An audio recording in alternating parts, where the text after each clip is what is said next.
And happy Friday. This meeting is being recorded. Hello, everyone, and welcome. I'm so glad you take a little bit of time out of your day to paint with me today. I know it can be hard to make these kind of like lunchtime Zoom painting meetings, but it's going to be a lot of fun, and you should be nice and relaxed by the end of it. Like Felicia said, my name is Lindsay. I also go by the Frugal Crafter on YouTube, and I am so excited to paint with you today. When you're finished your painting, if you'd like to share it with me, if you want to tag me on Instagram at Lindsay Wyrick, and also make sure you tag Derwent US, Derwent Art US. That Molly will put it in the chat. I always get them because there's the Derwent official and the US Derwent, but tag Derwent and also tag Michael so we can all see what you've been up to and how good your project came out. We are going to switch the camera over in just a minute so that we can work together. What I recommend is that if you want to use the pattern to transfer it, you can transfer just the outline. And we're going to be doing all the pen work on its own, or you could just look at the pattern and you can sketch it freehand. That's completely up to you. So without further ado, I think we'll switch the cameras so that you can see my desk, and we're going to get right to work. You want to make sure you put your pattern somewhere you can see it. It's just going to be handy in case you work faster than me. And what we're going to start off with are some waterproof pens. And these are the Derwent Linemakers. And you're going to see that on the Linemakers, they have a variety of different numbers on them. And the numbers correspond to how thick the nibs are. And we've got like a 0.05. That's super fine. I probably wouldn't use that on watercolor paper because it's a little rough and it could wear down that nib. I like to stay kind of between 3.5 and 8, honestly. And I've set the smaller nibs aside just so I don't damage them on my watercolor paper.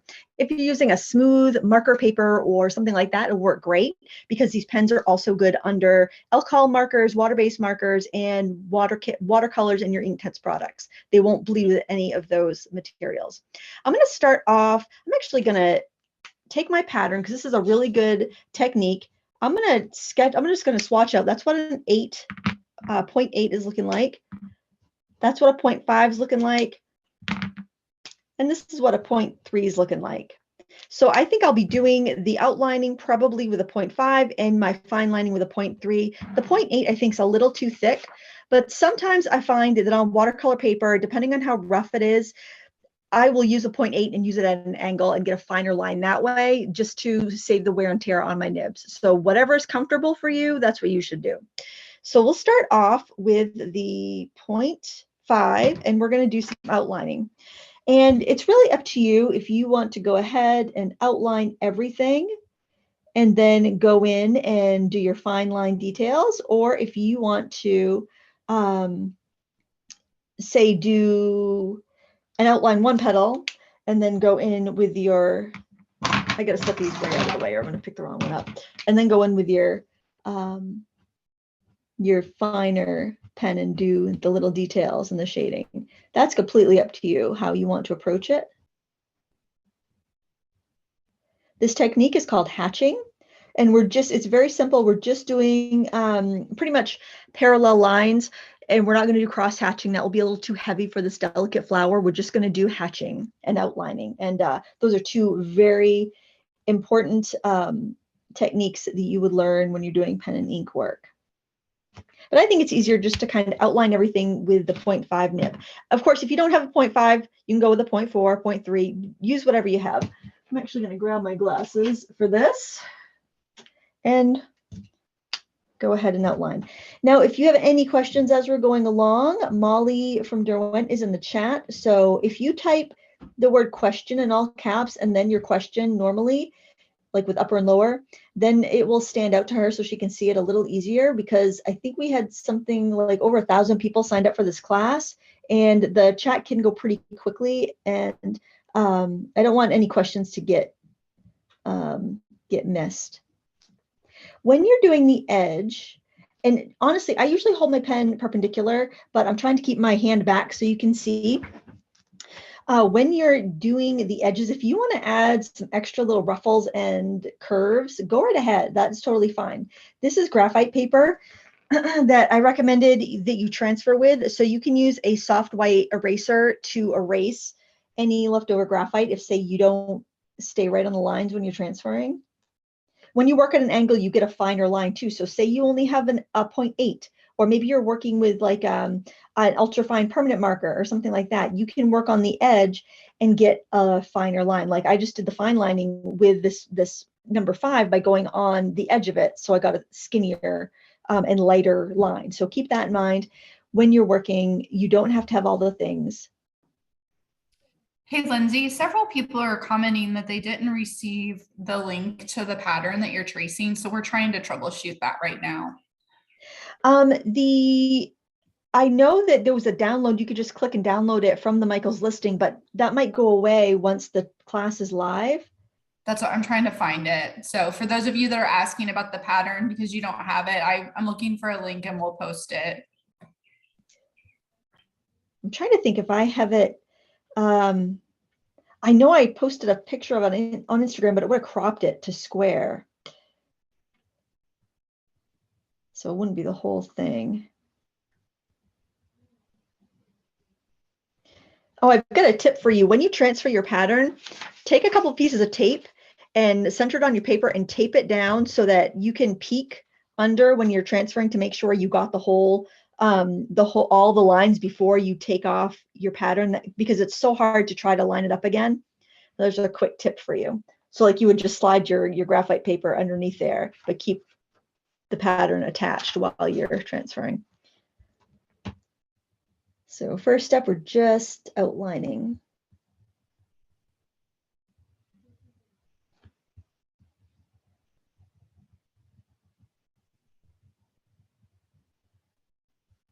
But don't be stressed trying to catch up, because the replay will be available and you can take your time with this.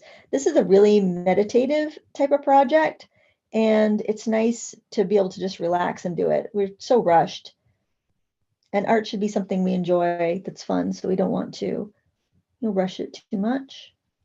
And I'm working a little bit larger than a greeting card just to be able to show a little more detail on camera. If you wanted to make it larger, you obviously can. The pattern is in a PDF format, but if anyone's interested, let me know. I could post a JPEG on my blog, and that way you could resize it however you like.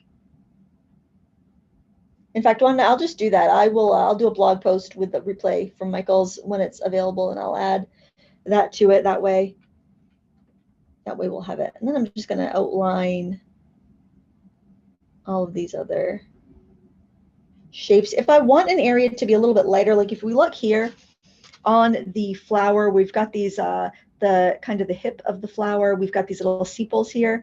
You can use a broken line if you want to have some definition, but you don't want it really heavy. What you can do is you can just kind of almost like dot and dash on the line, and that just gives you a different sort of heaviness to it, and just can make it feel a little bit more organic, which is really nice on plants. I'm just going to speed up a little bit here, but take your time.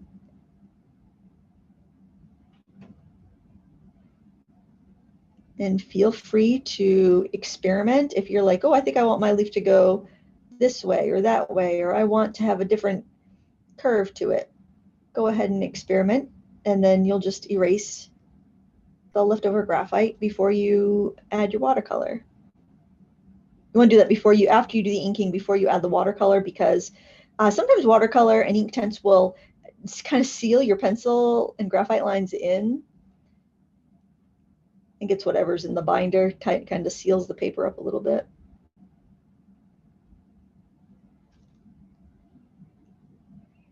Now you could do this technique on fabric. You'd want to use a fabric marker though, just to make sure that it's not going to wash out. And then you would just proceed with the Inktense afterwards. It's kind of fun to do on like aprons and stuff like that, stuff that's not going to get washed tons and tons. Or quilts, art quilts, it's really fun for if you like to do quilting. But I find that it works really, really nicely on cotton canvas. Unprimed, just raw cotton canvas like you get at the craft store, the fabric store rather.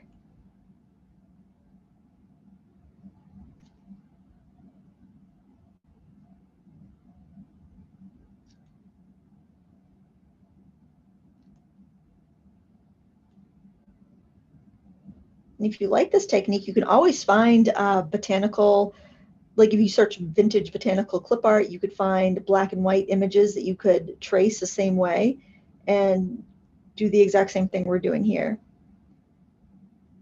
And kind of almost like it's a coloring book, but you're using, you know, fancy grown-up art supplies. So before I do the fine lining, I think I would like to erase any stray lines, and just look in your stash, find a white eraser. Derwent does make them if you need to purchase one, but if you have something that is kind of like soft and white, it's usually called a plastic or a vinyl eraser. You can use that. And I like this over a kneaded eraser because sometimes a kneaded eraser can leave a little bit of an oily residue on paper. So, and I find the kneaded eraser doesn't quite get everything either.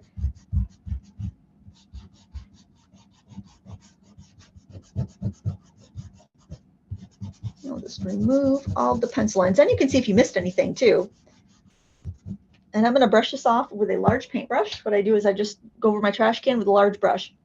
And I like that better than using my hands because then I don't have to worry about transferring any lotions or skin oils or anything onto my artwork. Now we're going to go in with our finer. Oops, I missed a little bit right there. We're going to go in with our finer pen. And don't worry if you have a little ghosting, it's not really going to show under the paint. And we're going to start doing some shading. So if you look at your pattern, you can really simplify where your shading is going to go.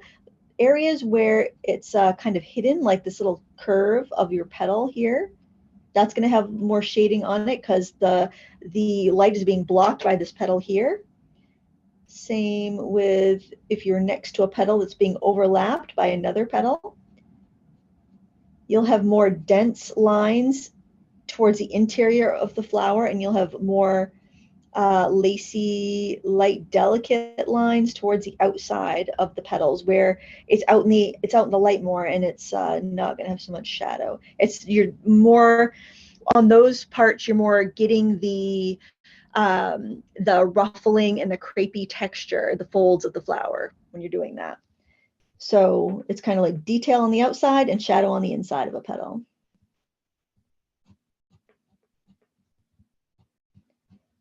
And try to make your lines go with if you were imagining having that flower in front of you. I saw somebody had a beautiful bouquet in the class.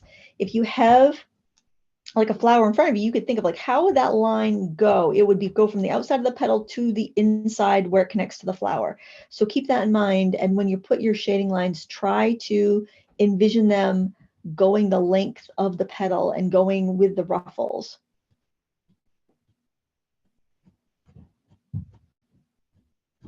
And like I'll curve a line. If the petal's kind of curved, I'm going to curve my shadow lines to help give it that shape and that dimension.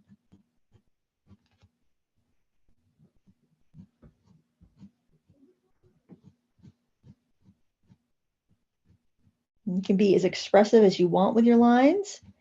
You can be as delicate. If you don't like a lot of shading, you don't have to put a lot of shading. Hey, Lindsay, someone had a question and they wanted to know if they should put paper under their hand to avoid transferring skin oil to the paper. That's a great idea. Yeah, sure. That's a great idea.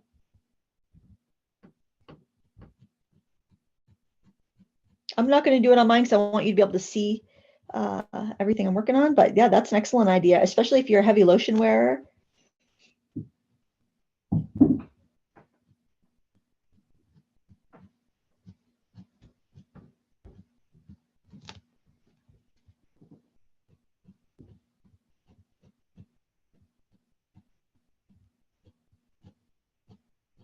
Remember, less lines, more spaced apart on the outside of the petal, and heavier lines on the inside. Now, like this petal here doesn't have a lot of shading on it in the inside because it's kind of bumped out and you can't really see into the flower where it would be that shaded. Same thing with that one.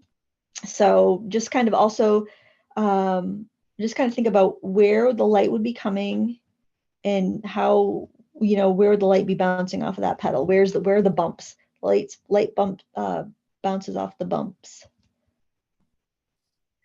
Hey, Lindsay, we have another question. Someone said they are legally blind and finding it a challenge to do the pen work.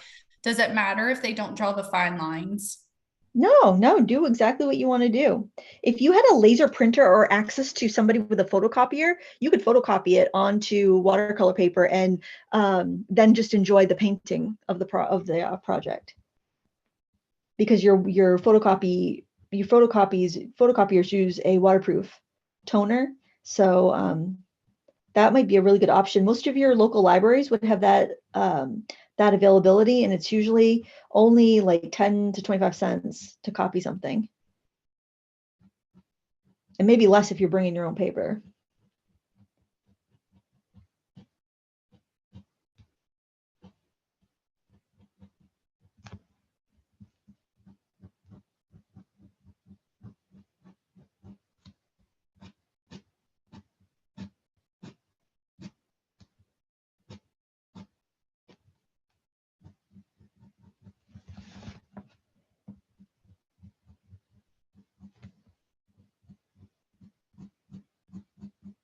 You never want to feel like you're forcing that pen.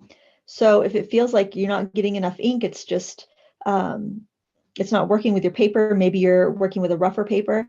Go to a bigger nib. Don't force the finer line. Use a bigger pen and work on the edge if you need to, and that will give you that finer line without damaging your nibs.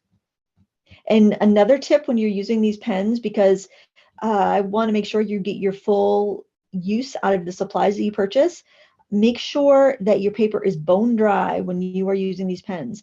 You might want to add more pen work after your watercoloring, and that's fine.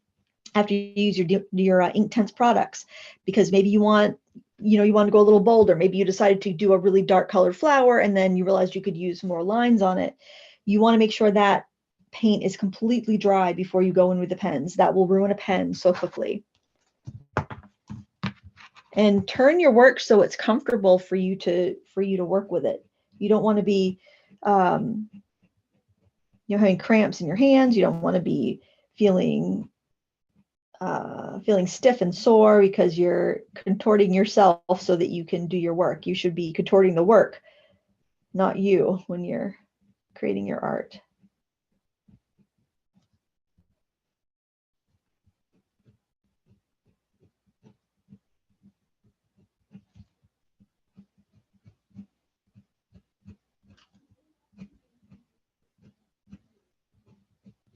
And this is the most time-consuming part of this lesson, and the rest of it can be done pretty quickly, and you can spend as much or as little time as you want on the coloring aspect of it. So keep that in mind. It can be adapted to however you like to work and what look you like in your art.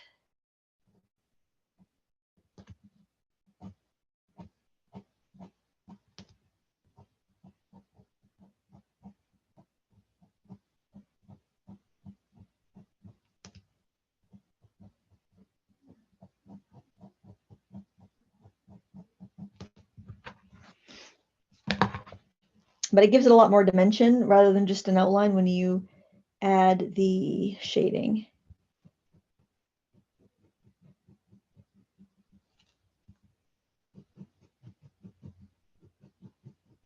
Another thing you could do, though, if say you don't like the look of pen and ink, but you kind of like the flower, you want to do it, but you want a different effect. If you didn't like this look and you wanted a more soft look, maybe you just transferred the pattern with graphite paper, and then you take your Inktense pencils and in color where I'm putting these black lines, color just in those areas, and then use a water brush and just gently blend that out, and then you will have a beautiful watercolor painting. And you wouldn't have the harsh lines. So if you don't like the harsh lines, that's another thing you can try. And I would encourage you to try it anyway, because you got the pattern. You probably have extra cards. If you bought a box of those watercolor greeting cards, you probably have extras left over. Try that technique too and see what you think about that, because that's also a really pretty technique, and it would be a little quicker because you don't have to be as precise with a pen. You can just kind of scribble in some color with your Inktense pencils, and then just blend it out with a water brush.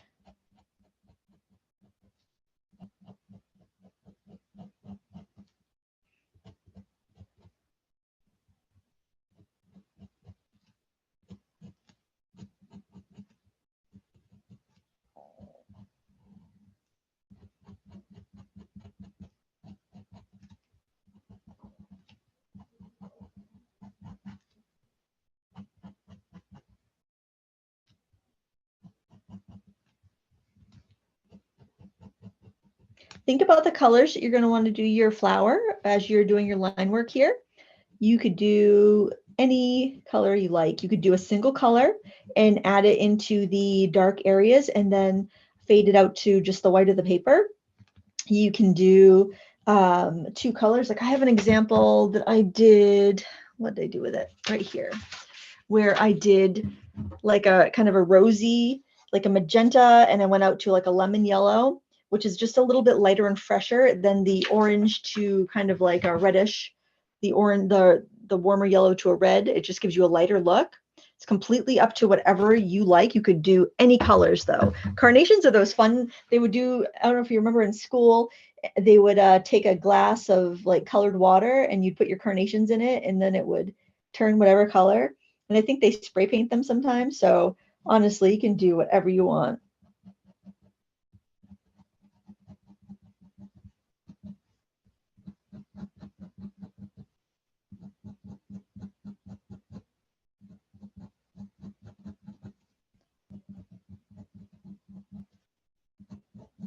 And if you're not sure, if you want a lot of line work on it, you don't have to do it. You can always add it in later if you decide you want it after all. So you can always add more. So if you're feeling rushed when we get to the watercoloring portion, you can do the watercolor and do more line work on top, especially if you use the paint pretty thinly or the pencils. The pencils are the most transparent out of all the products that we have here in the Inktense line. So if you think you might want to do more pen on top later and you have the pencils, I would recommend using those. But otherwise, it really doesn't matter what you use for your coloring. Just pick whatever you like. And if we have time, we could even do a background on this, or maybe I'll do a background on my other one just to show you how I would go about doing that. Say if you maybe drop some paint or had a splash or splatter and you needed to disguise that. So I can show you that too before we go today. But we're going to get into the painting and I'll be using Derwent water brushes.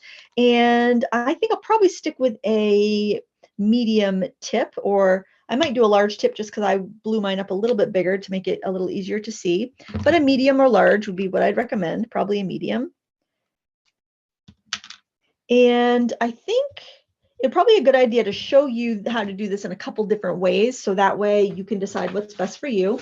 I'm going to show you the easiest way first, which I believe would be the Inktense pencils.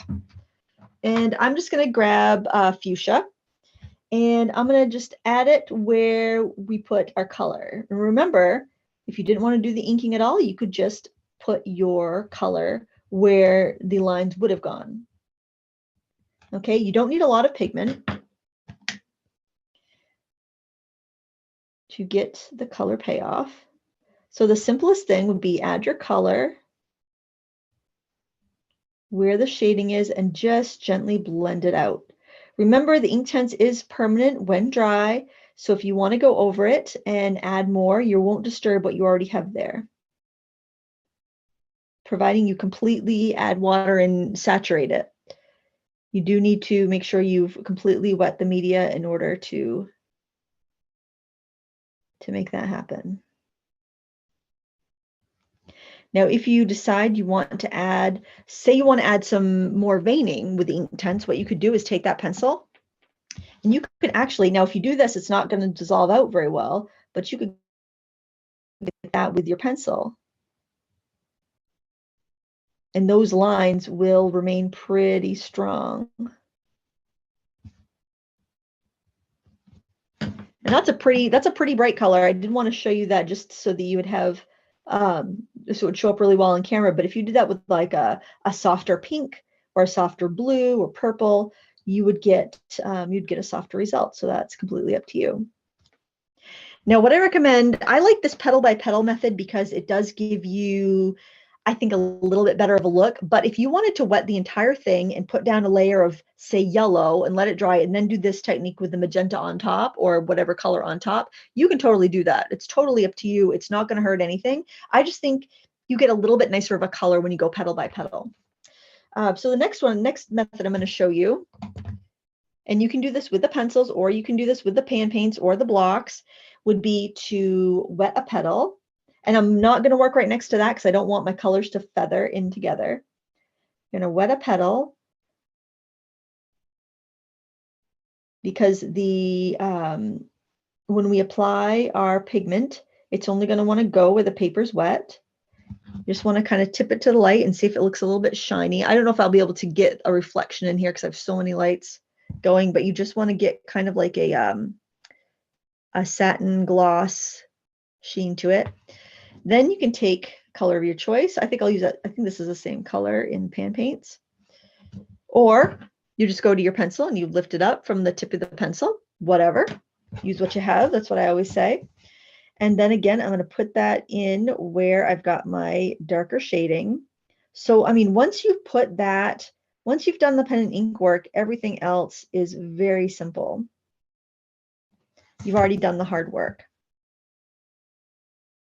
And then I would just use what's left of my brush and I would bring that in from the outside where I have the ruffles. Start the most concentrated color area and then work out from there.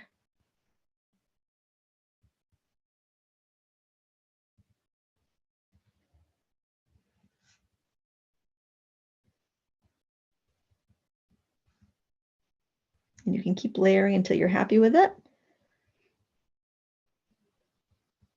Be careful if you go right into these little turns while your petal's still wet because you might end up with it bleeding in. Just like if you were working on a petal that was right next to it. So 2 different ways. I think that picking up the pigment from the pencil rather than coloring directly with a pencil is a little bit softer of a look. So I'll do that too, just to, actually, we have to wet a petal first. So we want to go to another one that's not touching either of those 2 petals. So I'll go to this one right here. And I don't recommend you squeeze your brush over your paper. Squeeze it like on a spot on your palette. Make a little drop of water. You don't want to squeeze it over your painting because chances are you're going to get way more water than you want. And that will that could run into the next petal and not look as awesome as you want it to. I'm going to pick up some pigment from this because honestly, it's going to work the same way.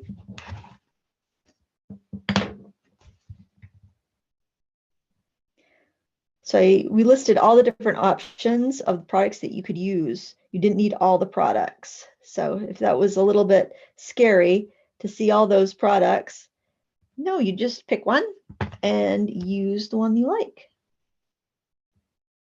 I often get asked, what do I think is the most versatile Inktense product if you can only pick one? I would probably say the blocks because you can use them like a pan paint easily. You can pick them up and draw with them, but it all really depends on what you like to use.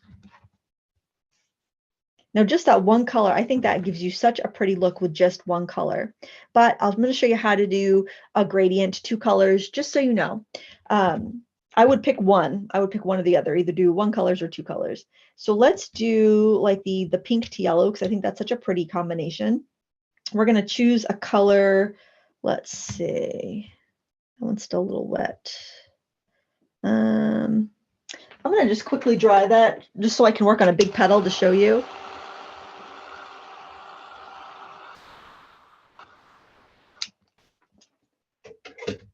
Another tip is if you're not sure if your pen is completely waterproof, hit it with a hairdryer or a heat tool first because it will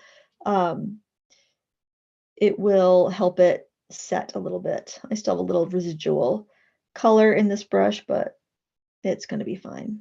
So I'm starting by wetting my petal, and then I'm going to pick up my darkest color, and I'm going to add that to the areas where I have the most black lines, my shadow areas. Hey, Lindsay, sorry, I just want to jump in because we've got a couple of questions here that are actually, I can answer them. So someone was asking about if it's harmful to the pencil if you pick up the pigment with a water brush.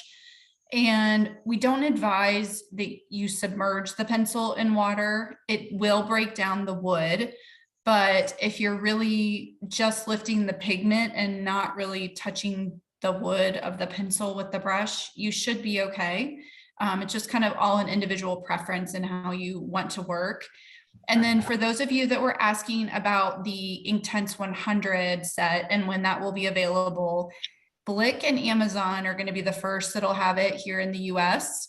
And that will be available mid-June. You can go ahead and pre-order. Michael's will likely have it, but it may not be until closer to the end of the year, just because of how the different distribution systems work. So for those of you that are looking for that.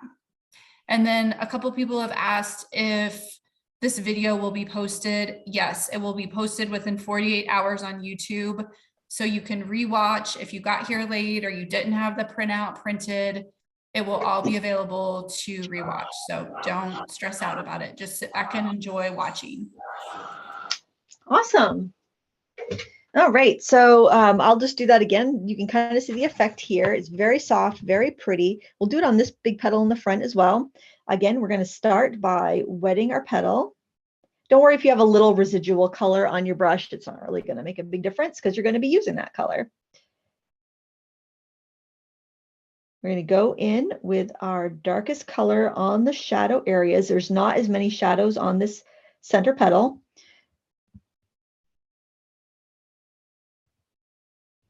I'm going to add it here because that's where I put some shadows. I am going to add a little bit towards the center.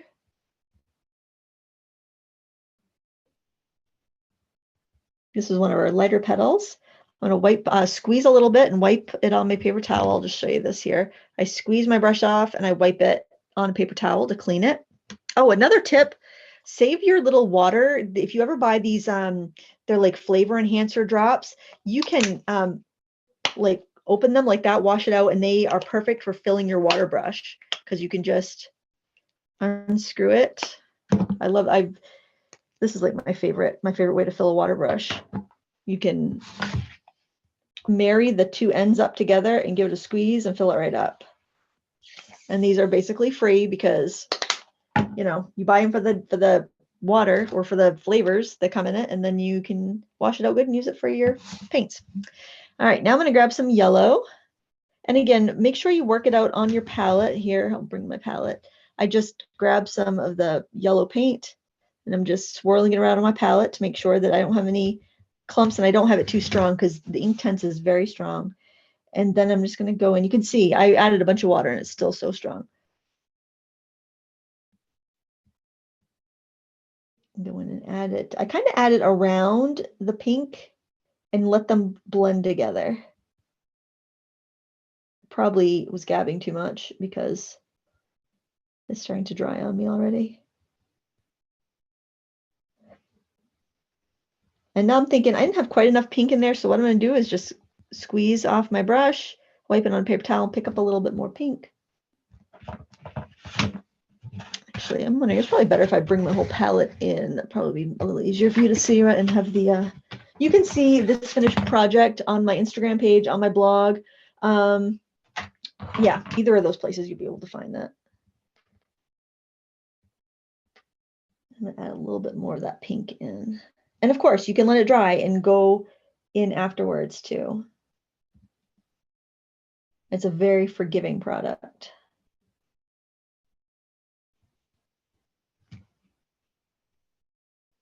And I like that the petals all have a little bit of variation. Now, because I do have those other petals where I just had one color, I'm going to want to add some yellow to those. But like I said, it's very easy to go in and do that after it's dry. So since they are dry, I can just take some of that yellow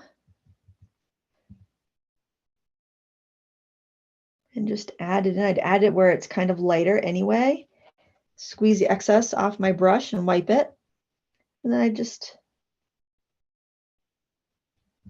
kind of feather it in so it blends. It's not really blending. I'm just kind of spreading it out, honestly, because it's not lifting up the pink underneath. But I would definitely want to add a little bit of that pink to those other petals. Otherwise, it's going to look weird that some petals have two colors and some don't.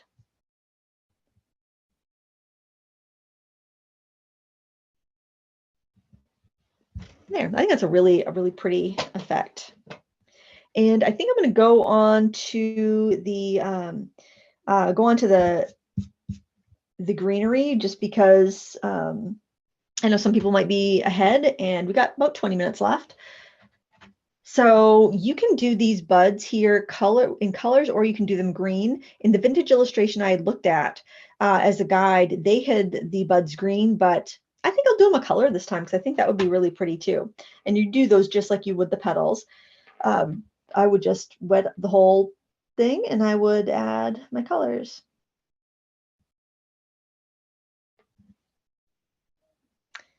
Going first with our fuchsia.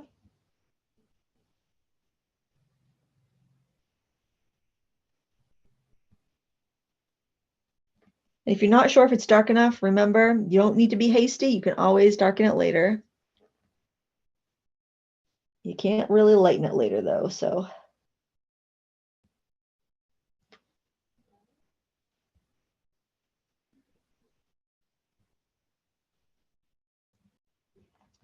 And it's effortless because you did all the hard work already.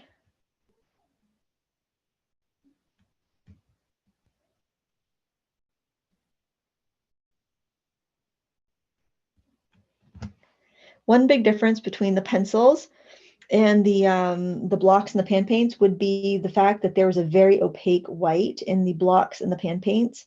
And that is excellent if you want to like add little sparkly highlights, or if you wanted to say make a pastel version of a color and you didn't want to just water it down.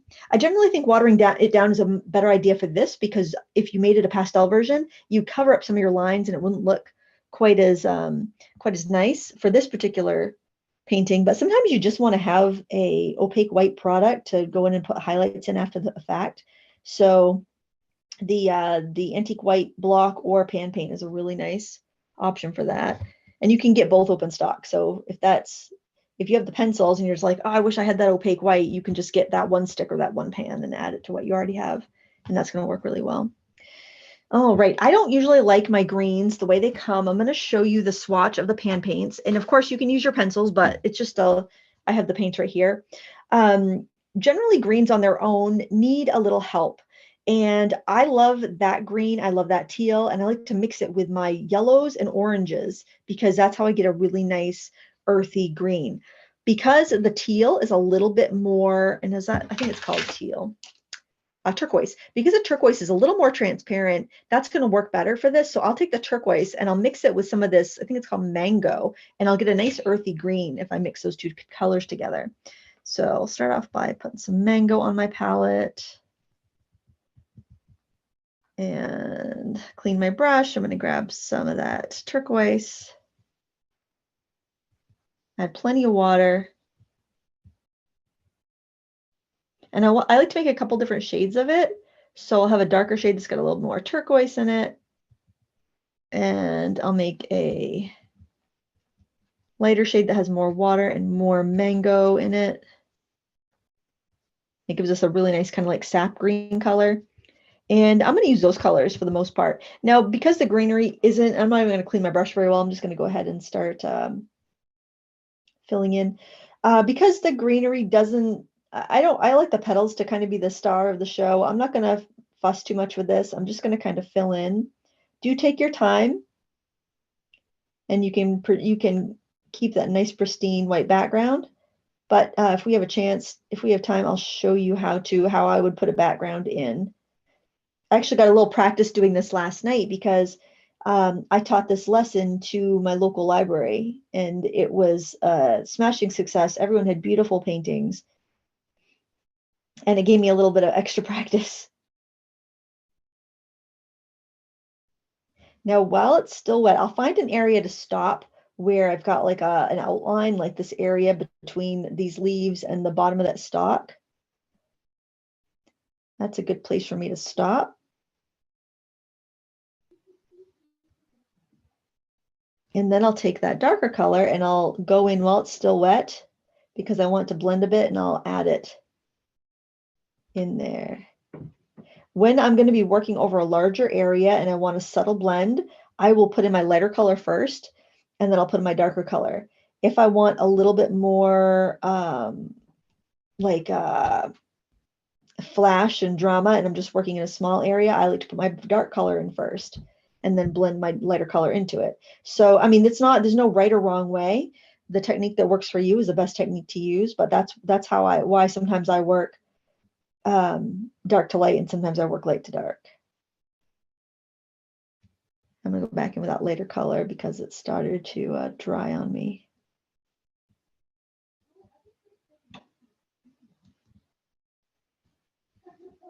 You just want a little variation, but I don't want the stems to be stealing the show from the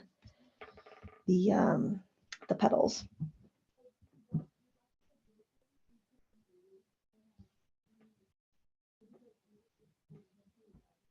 And you'll know, like you'll get used to like how much you can how far you can paint and still keep your paper dry. You know, it depends on how fast you work and what your, like how dry your climate is and all of that. And if you just do a flat color, it still looks fine because you did all of that hard work with the pen and ink.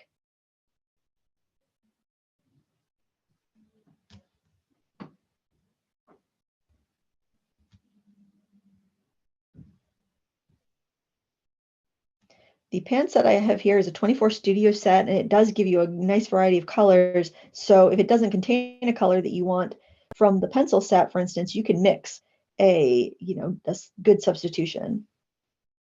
And it's not overwhelming because it's just 24 colors. So, it's very easy to kind of handle that size palette. It doesn't take up too much space on your table, and it's just a really well thought out set. There's actually a few colors that aren't in the, well, they probably are now that the 100 set is out, but like that mid ultramarine blue, that's such a pretty one. And that's not in the pencils, I don't believe.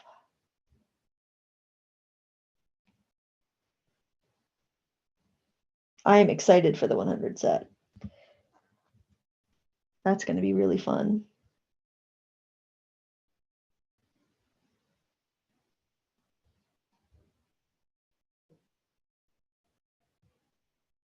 Like I could stop that leaf right there because there's an outline. However, I'd want to make sure I've got about the same color because it is the same leaf. So I would just go ahead and fill that in.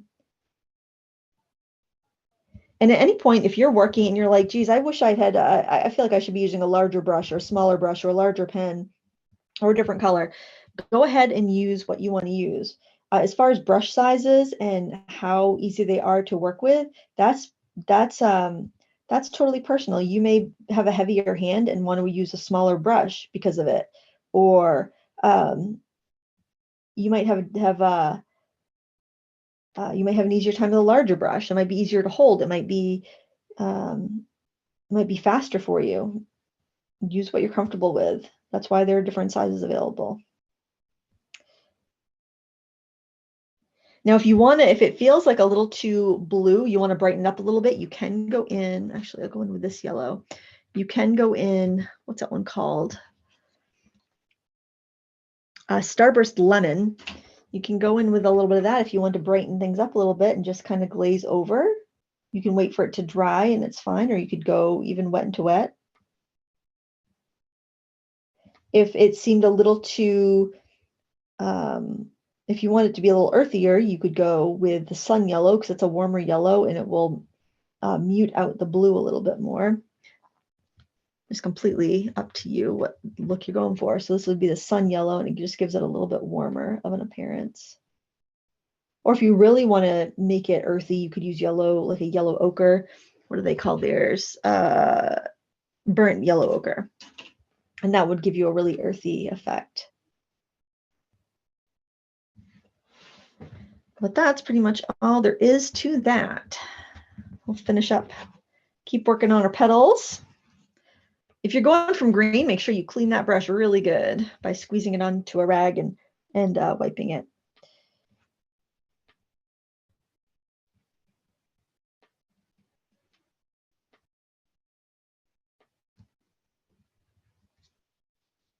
You can also take the pans out if you're confused about all the colors. Sometimes it can be really easy to grab the wrong color by mistake. So one thing you can do is actually, these little cartridges come out.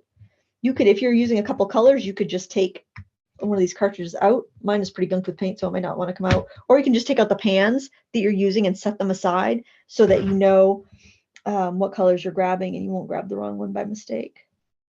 But each of these little sets of 6 will come out and you could rearrange it however you like. Or put everything you're using for one project in one little container so that you don't have to oh, I just forgot what yellow I was using. I think I was using sun yellow for the petals. See, I told you, take your colors you're using out and put them separate so you don't get confused.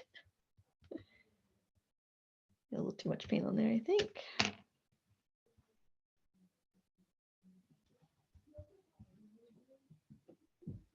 If you see that you've gotten too much color on your paper, take your paper towel, wipe your brush off so you got clear water in there, and then just spread out that pigment. And then you can, as long as it hasn't dried yet, you can adjust your color if you get too much on your paper.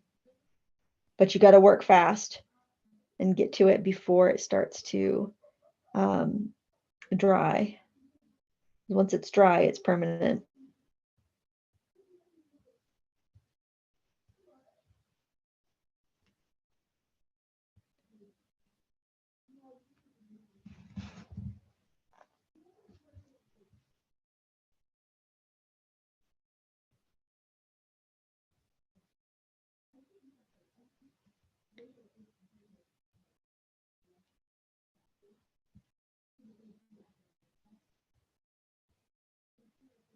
Always add your color in where it's darkest first and spread it out from there.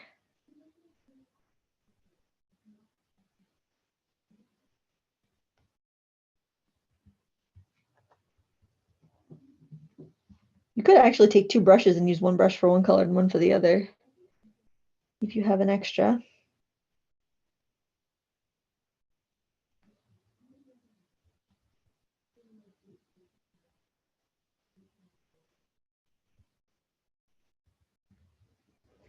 And it's okay if all the petals are a little bit different. I think that variation is really nice looking.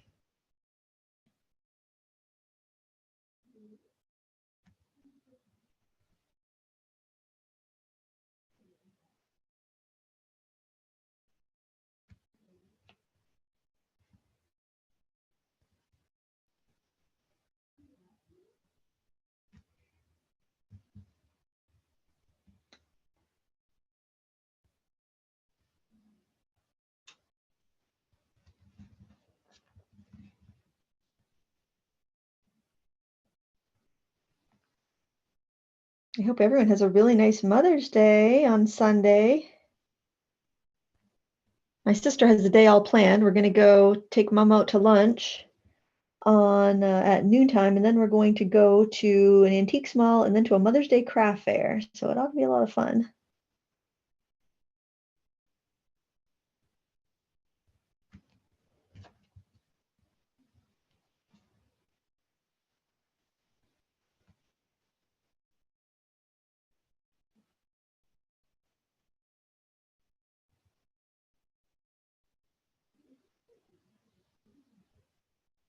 Trust your eyes. If something looks too stripy and too like not blended enough, go ahead and blend it. You know, just do it while it's wet, while you can still affect it.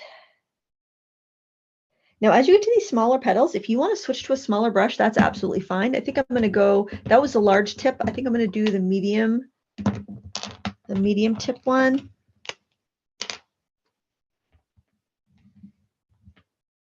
Don't be a hero. Use whatever's going to work best for that particular project.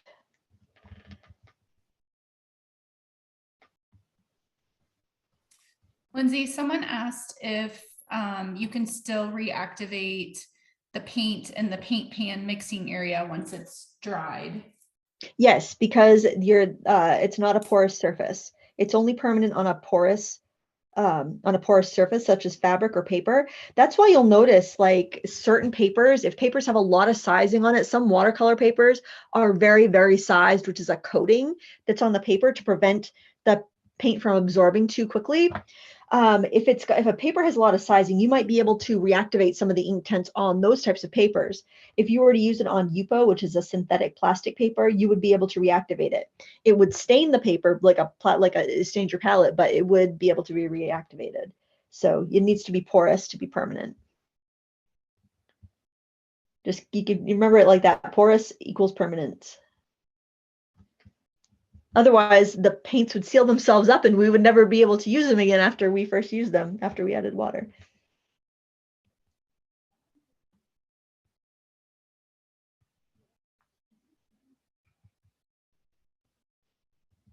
Oh, I forgot which petal I wet. I guess probably this one. Yep.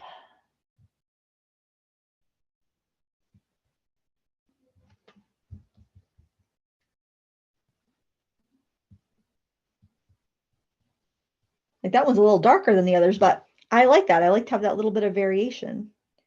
Here, where we're just going into the inside of a petal, that I would pretty much mostly just do the pink because that's a darker, that's something I'd want a little darker. I think I will still throw a little yellow in there because it's pretty. And then go back over to this side.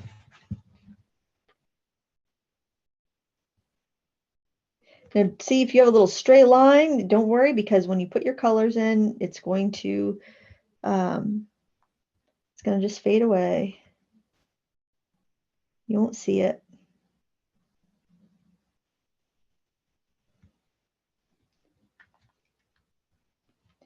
I want to show you a technique really quickly because it's a nice way to adjust if you decide that you want a little bit more dimension, and that would be glazing.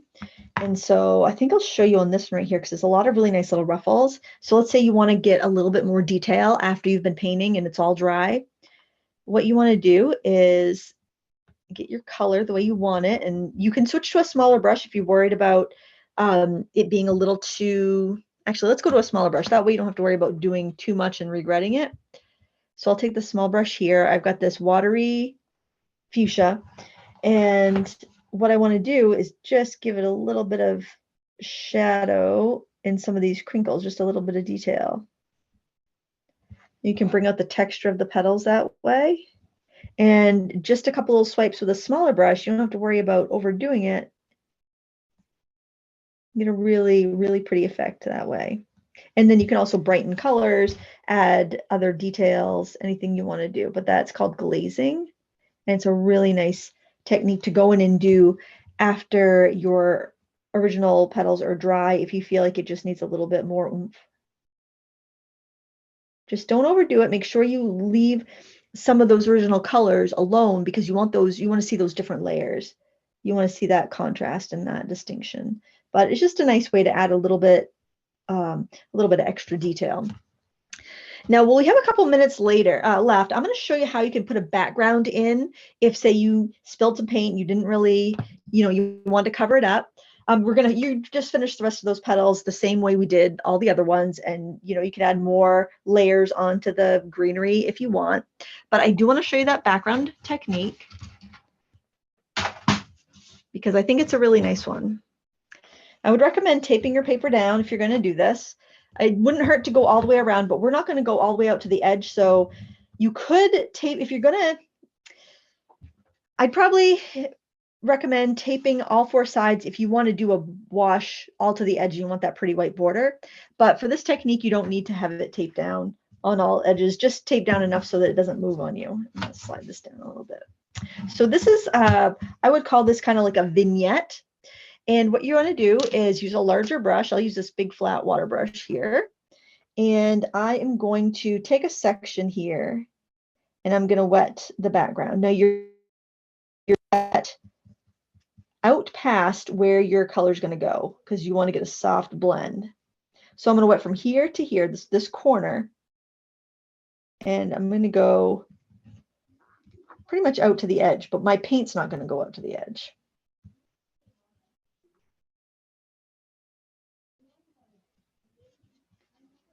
And you want it to be kind of glossy because your paint, you want your paint to be able to flow, not puddly, but you want it glossy. And then I'm going to switch to the large round brush because it's a little bit easier to to maneuver and choose a color that you like. I'm going to go with this mid ultramarine blue. I'm going to actually make a puddle of it here so that I know what I'm getting. I know I don't have too much of a concentration anywhere. And then I'm going to add the color up close to the plant as carefully as I can. I don't want to go over the plant. I just want to get right up to the lines. Hey, Lindsay, we can't see where you're painting. Oh gosh, I'm sorry. Thank you. Okay. We're just going to go right up to the lines here. I'm going to let it just kind of float out. And I'm not going to go all the way up here because I don't want to have a hard edge. And then I can blend it out with my brush a bit, clean my brush off, get all the extra water off there, and just kind of help it out a bit until it fades out to pretty much nothing gradually. You can have your fade go beyond that if you want to. And I would try to do this in one go. This is not one that I would recommend really layering. And once I've had that done, I would probably just go ahead and fill this color, this closed section in.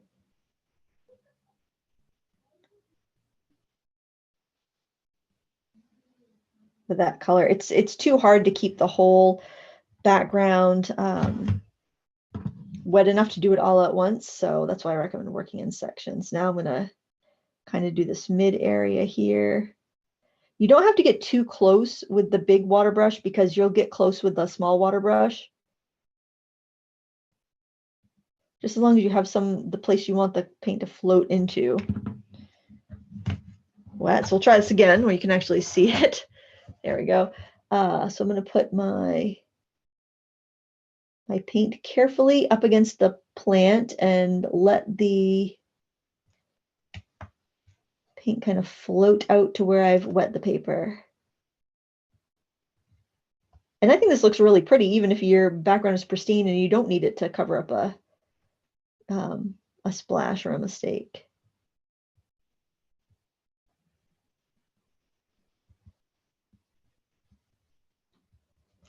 And I don't even try to make it perfect. I think having a little bit of variation almost looks like a cloudy sky when you use like a shade of blue.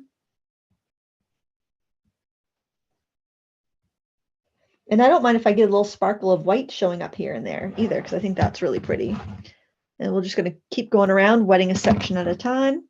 Now this area here is pretty big and you don't have a lot to work around, so you could probably get away with going around the whole top of the flower at once. I'm leaving about I would say about a 1/8 of an inch gap between the flower and the water channel.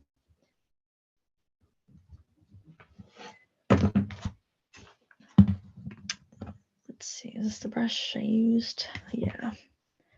Make sure you have plenty of paint.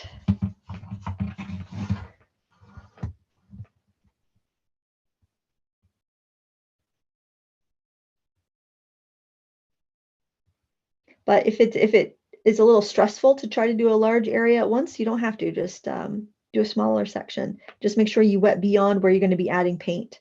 You stop before you get to the end of where you've wet.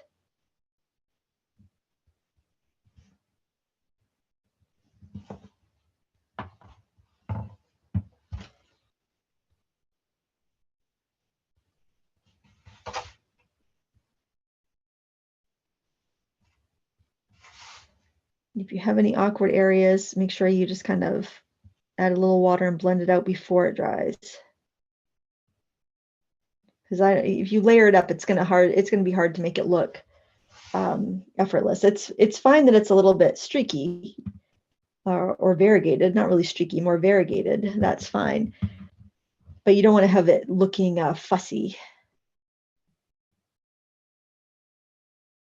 If it's variegated, it just looks watercolory. If it's like fussy, if you have a lot of overworking, it's going to look fussy, and that's not really a good look.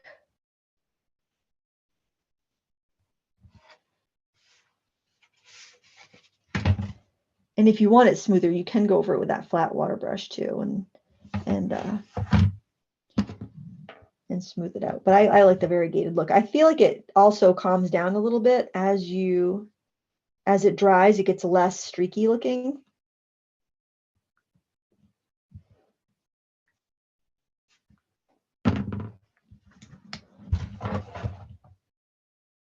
And these are just fun techniques that you can practice with your watercolor pencils, with your Inktense pencils, with your Inktense pan paints, or any paints that you have, any sort of water soluble paint that you have.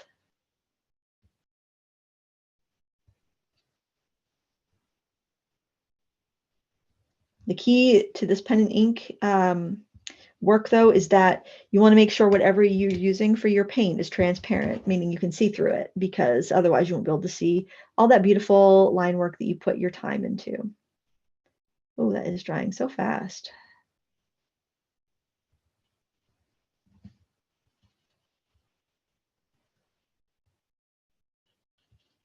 If you find that it's like, whoa, this is drying before I even get the paint on it, then just finish up that little section that you're currently on, and then go back and add more water. Even if you've already wet the area that you're going to, wet it again.